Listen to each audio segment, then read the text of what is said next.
সন্ত্রাসবাদের বিরুদ্ধে একজোট হয়ে লড়বে ভারত ও আমেরিকা। এই লড়াইয়ে ভারত আমেরিকা একে অপরের পাশে রয়েছে।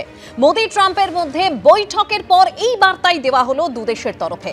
26/11 মুম্বাই হামলার মূল চক্রে তাহাউর রানাকে দ্রুত ভারতের হাতে প্রত্যর্পণ করা হবে সিদ্ধান্ত দুই রাষ্ট্রপ্রধানের বৈঠকে।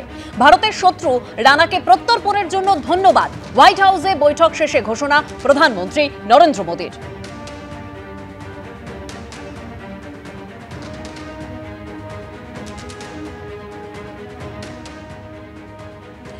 আমাদের সঙ্গে এই মুহূর্তে সরাসরি রয়েছেন রাজাগোপাল ধর চৌধুরী। রাজাগোপাল বাবু, মানে এই যে সন্ত্রাসবাদের বিরুদ্ধে একজোট হয়ে লড়বে ভারত ও আমেরিকা, এই লড়াইয়ে ভারত আমেরিকা একে অপরের পাশে রয়েছে, এরকমই বৈঠকের পর বার্তা দেওয়া হয়েছে। অন্যদিকে এই 26/11 মুম্বাই হামলার মূল চক্রী তাকে ভারতের হাতে দ্রুত প্রত্যর্পণ করা হবে এরকম সিদ্ধান্তও নেওয়া হয়েছে, যেখানে ধন্যবাদও জানিয়েছেন প্রধানমন্ত্রী নরেন্দ্র মোদী। কিভাবে দেখছেন?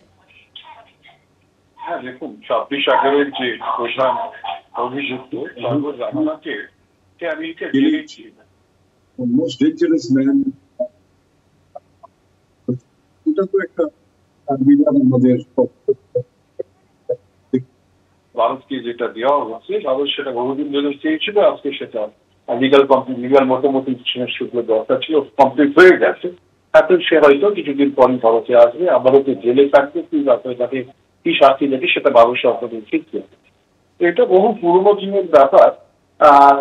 এতে ভারতের একটাই যে বক্তব্য হচ্ছে যে আতঙ্কবাদীদের যে যেখানে চাকু সেখানে আমরা ঠিক ধরে আসবো, তাকে আমরা শাস্তি দেবো, ভারতের যে অন্যায় করবে তাকে ছাড়া হবে। এই একটা বার্তা সারা বিশ্বের মানুষের কাছে যাচ্ছে, আতঙ্কবাদীদের কাছে যাচ্ছে, এটা কোনো সন্দেহ নেই, পজিটিভ না। একই সঙ্গে যে এই যেটা ঘোষণাপত্র হয়েছে তাতে কিন্তু পাকিস্তান এবং বাংলাদেশ যারা চেষ্টা করছে ভারতবর্ষে আতঙ্কবাদ করানো, তাদের কাছে একটা কড়া বার্তা যে ভারতবর্ষে অন্যায় করে বাংলাদেশিরা পাকিস্তানে চলে যাবে বা পৃথিবীর অন্য কোথাও চলে যাবে, তাদের হয়তো হয়ে উঠবে না। তাদেরও একই ধরনের তাদের বিপদ আসছে না। সুতরাং ভারত মার্কিন যুক্তরাষ্ট্র একসঙ্গে আতঙ্কবাদের বিরুদ্ধে তারা জেহাদ ঘোষণা করেছেন এবং বাংলাদেশ পাকিস্তান নিঃসন্দেহে সত্য থাকে। তাহলে আমরা আশা করেছিলাম আরো কঠিন পদক্ষেপ, এবং আমেরিকা হয়তো বলবে যে ভারত যেখানে প্রয়োজন বোধ করবে যে আমেরিকার সাথে সরাসরি এগিয়ে সাহায্য করবে, সেরকম একটা কিছু বার্তা থাকলে হয়তো আরো জোরদার হতো।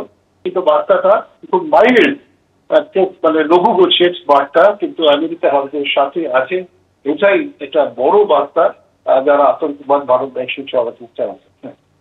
একেবারে আপনি আমাদের সঙ্গে থাকুন, কারণ অন্যদিকে মোদির সঙ্গে এই যে বৈঠক, তারপরে সাংবাদিকদের মুখোমুখি হলেও বাংলাদেশ নিয়ে প্রশ্নের উত্তরে কিছুই জানাননি মার্কিন প্রেসিডেন্ট। বিষয়টি সম্পর্কে অবহিত আছি, এ বিষয়ে যা কিছু বলবেন তা প্রধানমন্ত্রী মোদি বলবেন, এই বলে প্রসঙ্গ এড়িয়েছেন ট্রাম্প।